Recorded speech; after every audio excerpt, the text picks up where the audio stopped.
बेटा हमने potential difference पढ़ लिया, और जब पोटेंशियल डिफरेंस में पढ़ा रही थी मैंने तभी आप लोगों को कहा था कि जब तक पोटेंशियल का डिफरेंस ना हो, इलेक्ट्रॉन को फ्लो करने का पता नहीं चलेगा, वो सारी एक ही जगह पे होंगी, है ना।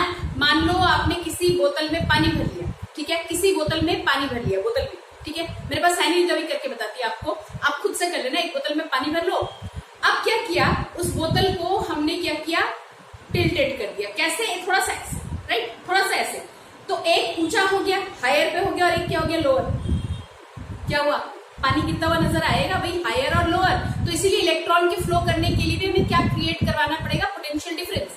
अगर ऐसे ही रख दिया होता मैंने बोतल को, पानी इधर से उधर नहीं जाता, बिल्कुल ऐसे लटका रहता। बात समझ में आ रही है कुछ कुछ? ओके, तो देखिए मैंने यहाँ पे क्या लिखा, electric current, the flow of electric charges through a conductor, a wire और एनी मेटल वायर ही लोगे, है ना।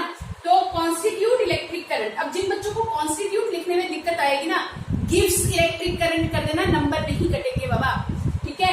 तो जब भी इलेक्ट्रॉन फ्लो करने लग जाए एक ही डायरेक्शन में, वो क्या देते हैं, इलेक्ट्रिक करंट, ठीक है। तो इलेक्ट्रिक करंट, देखो मैंने एक वायर लिया, इसमें ले लिया इलेक्ट्रॉन्स, वायर ले लिया, वायर में इलेक्ट्रॉन्स अवेलेबल होते हैं भाई। कोई भी चीज है, मेटल है, वो किसका बना है, एटम का, और एटम के छोटे पार्टिकल्स में एक कौन आता है, इलेक्ट्रॉन। तो ये इलेक्ट्रॉन ये जो भाग दौड़ करते हैं इधर उधर, बेचारे इलेक्ट्रॉन बहुत मेहनत करते हैं। तो इलेक्ट्रॉन जब फ्लो करने लगेंगे, और वो भी एक डायरेक्शन में, एक इधर एक उधर नहीं, ठीक है ना, इतना समझ में आता है? ओके, आओ, तो ये हो गया भैया हमारा पोटेंशियल डिफरेंस भी। एक हायर पोटेंशियल, एक क्या ले लिया, लोअर पोटेंशियल। एक तार हमने ले ली जिसकी लंबाई कितनी है, L, और जिसकी मोटाई या गोलाई कितनी है, एरिया ऑफ क्रॉस सेक्शन कितना है उसका, A। तो करंट को बेटा हम किस, अच्छा मैं ऐसे लिखूं, electric current is equal to rate of flowing charge, ऐसे भी लिख सकते हो।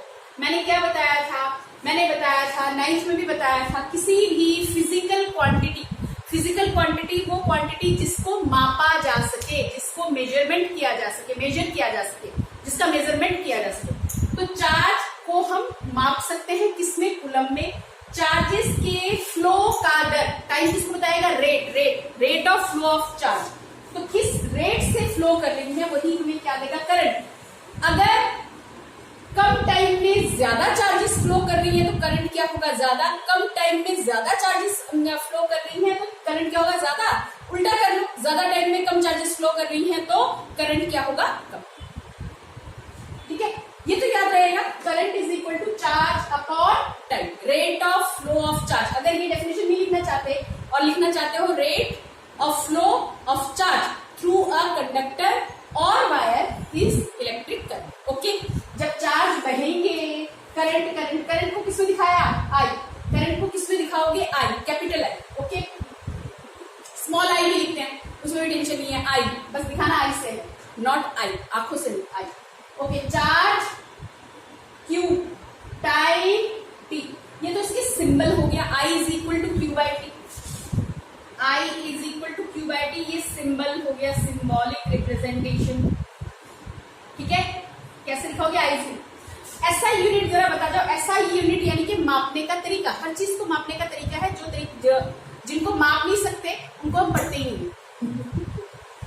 SI unit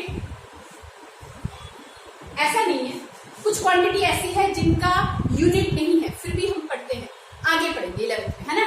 SI unit of electric current या सिर्फ करंट। ओके, करंट को लिखा जाएगा, किसमें मापा जाएगा, एम्पियर, AMPERE,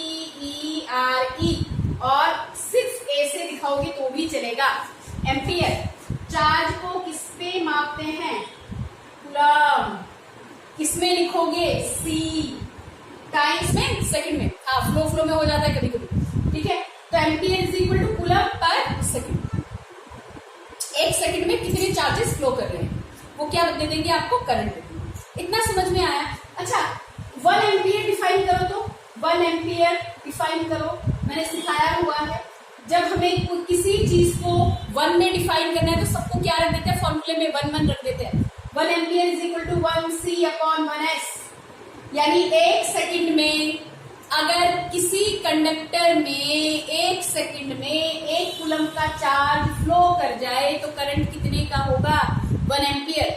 वैसे 1 एम्पियर बहुत ज्यादा करंट है बाबा, बहुत ज्यादा करंट है, छोटा मोटा मत समझो, क्योंकि एक कूलम में कितने चार्ज होते हैं ऑलरेडी पहले के लेक्चर्स में मैं बता चुकी हूँ, ठीक है ना।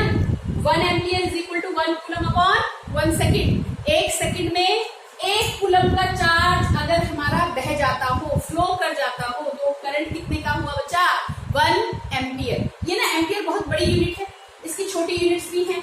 मिली एम्पियर का मतलब 10 की पावर -3 एम्पियर, माइक्रो एम्पियर 10 की पावर -6।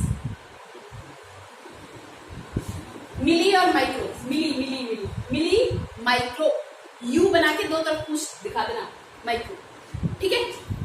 तो इतना याद हो जाएगा। हाँ, करंट को मापते किस डिवाइस से है, जैसे स्पीड को मैंने बताया ओडोमीटर, पोटेंशियल डिफरेंस को वोल्ट मीटर। तो करंट को हम लैब में एक इंस्ट्रूमेंट से, इंस्ट्रूमेंट में देखते हैं कि कितना करंट आया है ना।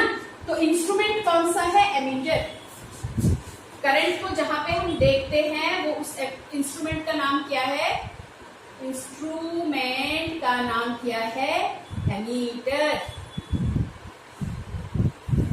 वो क्या था? पोटेंशियल डिफरेंस के लिए वोल्ट मीटर, करंट को देखने के लिए एमीटर। इस डिवाइस का यूज किया जाता है, कितना करंट इसमें आ रहा है। वैसे ये एमीटर नहीं, हमारे स्कूल में मिली में या माइक्रो में होगा, यानी कि जो डिवाइस है ना उसमें मिली एम्पियर या माइक्रो एम्पियर लिखा, माइक्रो में मिली में दिख जाता है, ठीक है।